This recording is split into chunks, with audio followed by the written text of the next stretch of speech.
Hello, my heatwave ready peeps. This is Kat, aka Kakibot, and this is the penultimate episode of Edinburgh Month by Month. This is going to be all about what Edinburgh is like in the month of July, and the next one, the last one, is going to be September because we did August last year. So yeah, don't forget that this is a whole playlist by now, so go check it out if you're planning your trip for any of the other months. But if not, if you're just curious about what this past month was like, or if you do want to come next July, then keep watching. We're going to be talking about weather and all sorts of events and, just things not to forget about when you're planning for your visit. Okay, so we traditionally start by talking about what the nature and the weather are doing, which, here in the UK, we just love talking about that. You probably noticed that the whole of Europe was experiencing some serious heat waves this month, so that wasn't just in Scotland, it was also in England where the roads were melting, and together with probably many people.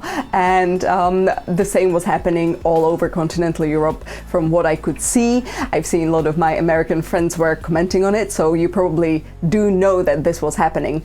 Anyway, to give you like a realistic insight on how good/bad it was. The temperatures up here in the north got to about 32 degrees, which is just above 90 degrees Fahrenheit. Down in England, the record was, I think, about 42 degrees. I was pretty thankful for our 32. 42 degrees, that's about 104 Fahrenheit. And for me, literally only piece of knowledge I know about how Fahrenheit works for temperature is that at 0 and 100 are the points where people start to die just because it's too cold or too hot. So yeah, I guess that down in England they were not having a great time. The humidity still seems to be hanging out at around 90% every morning.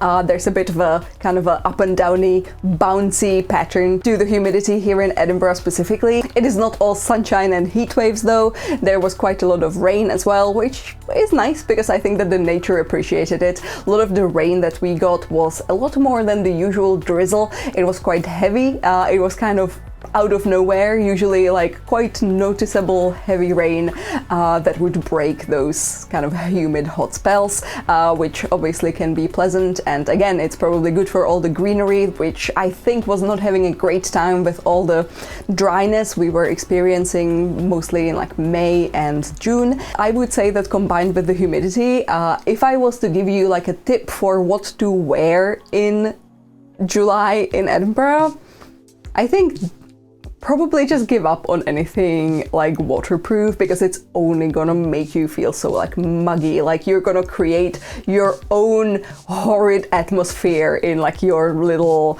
like windproof jacket. So maybe just go with something that's like natural and will get wet but will also dry quickly. So like perhaps something like cotton and linen might be nice. Maybe, get something that does have a little hood or a hat, or obviously an umbrella if you're a risk taker. And hey, here's a little bonus for you, which I've only learned about this year, and I think that it was really funny that it coincided with the heat wave, which is the Flying Ants Day, which is this once a year opportunity to see thousands of like this big flying ants descend upon ground and mate.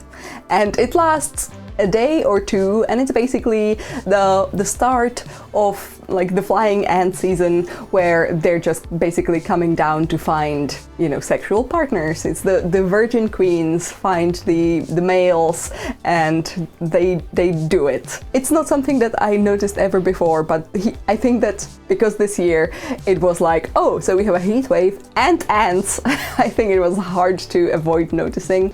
Okay, so that was the natural part of the video, and now we're gonna go to town and have a look at some of the B-roll that I've collected for you throughout the month of July. Let's go!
And there you have it. You could see that things are getting quite summery and also quite busy. I guess that goes hand in hand compared to both May and June, which were already quite, high up when it comes to the tourist season. I think that July together with August are really like the kings of all the months of the year when it comes to numbers of visitors. The Scottish Golf Open was also on, and I've talked to some of the people who own like little boutiques and shops here, and they did mention that especially many American visitors come for the Open and then they just kind of like travel around Scotland and the whole of UK. There's obviously more families as well because, kids are off school now. And I guess one thing that kind of takes away some of the space in the streets is also all of the posters for festival shows, which is my little segue into saying this is the prep for festivals time of the year. Obviously there are already some festivals going on. There were some, since May. It's the whole like kind of long festival seasons, but I think that most people will see the International Festival and Festival Fringe and the Film Festival and the Book Festival as kind of like the big ones that happen in August. So right now this is when many people will go and pop over to like Waterstones and other smaller bookstores and pick up their Fringe guide, and yeah, then you just kind of like bring it everywhere with you, and every time you have a little moment you flip through your guide and find cool shows that you would normally not even know about. I think that sometimes during the actual festivals it's hard to like beyond people recommending things to you, sometimes it's very easy to get really overwhelmed. So I would really recommend, if you're coming like end of July but you're staying for the start of Fringe and the International Festival, it's really good to get the guides. They can usually be found in bookshops and possibly other stores as well, and you can also order them online. Just allocate yourself some good chunk of time to really read through it and find something that maybe is your hidden gem, something that really is relevant to your interests. Like I did that, and I found a Fringe show that's all about American snacks.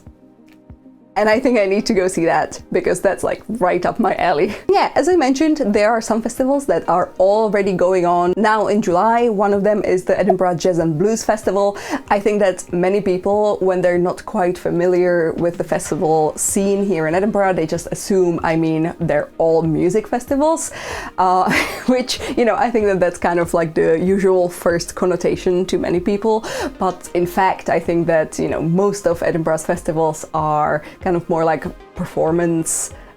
Music is performance, I guess, but I guess they are more theatre-y and comedy-y and circus-y and it's a good mix of everything, but the music part is just like a smaller niche. But out of all the festivals, the Jazz and Blues Festival is the one that will really fulfill that need if you have it. You will find so many different types of jazz and blues. You will find your like 1920s jazzy bands, modern jazz trios, Creole jazz, all of that, so again, just dive into their website. You're gonna find so much to choose from. Then we also have the Edinburgh Food Festival. Essentially, what I find the most interesting about the Edinburgh Food Festival is that it kind of takes advantage of George Square slowly preparing for Fringe to move in there, but it kind of takes this last week before Fringe and makes it this like little street food haven. It's free to enter, and it also has some events on which are like chef demos and talks, and those are also free to attend, although I think that you have to register online first just so they don't like overbook things. But yeah, you can find many Edinburgh street food favorites there, and if you can't quite make it to the actual food festival, I think most years at least some of these vendors do actually stay around George Square. It's just that they kind of move from like the inner sanctum of George Square to just the outer edges, because like when you come for the Fringe, you will notice that the George Square area, the inside of the gardens, that's usually where one of the like underbelly or like multiple of the underbelly stages are, and then on the outside of it you have this whole kind of exoskeleton of street food, which is really fun to visit. So yeah, I would recommend that if Edinburgh Food Festival sounds like something you would like to do, but it doesn't quite overlap with your timing, then you know, you can still visit most of these places, most of these foodie makers, and support them with your cash. Speaking of food and being a supportive foodie, I think that in summer, in both July and August, one of the great upsides of, you know, living in a city that gets extremely busy and is very full on, the great thing is that a lot of the smaller independent businesses that normally open perhaps like Wednesday to Sunday and might have quite limited opening hours, let's say, you know, 12 to 5 or something like that. That's pretty much the norm with a lot of smaller places here in Edinburgh.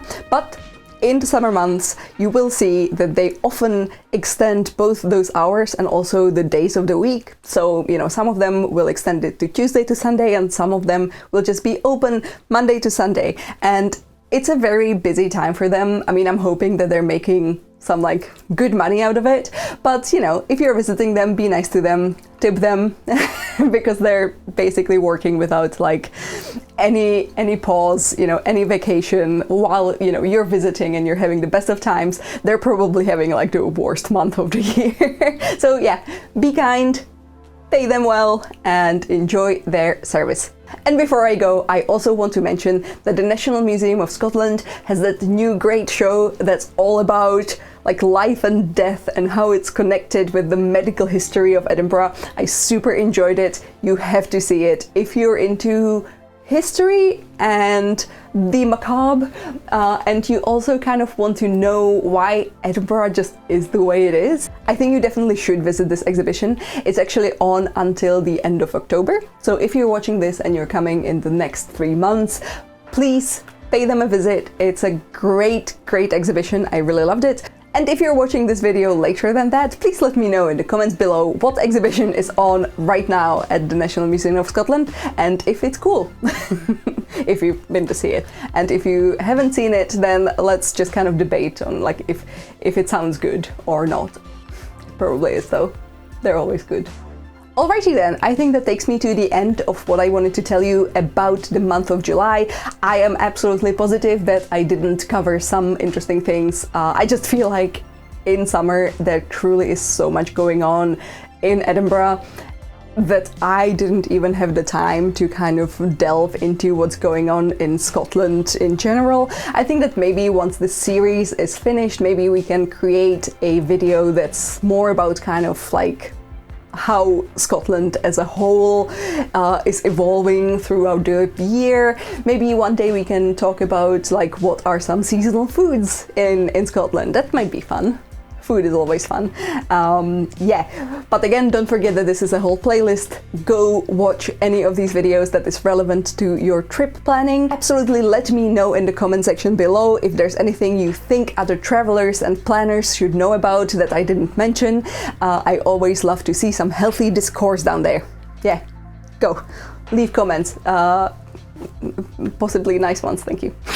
As always, don't forget to visit me on social media. I am on Instagram under kakibot and kakiblog. Kakibot for my art, kakiblog mostly for my photos and more like Edinburgh-based things. I am also on TikTok, where I from time to time just kind of like raise myself from the dead and make a little joke.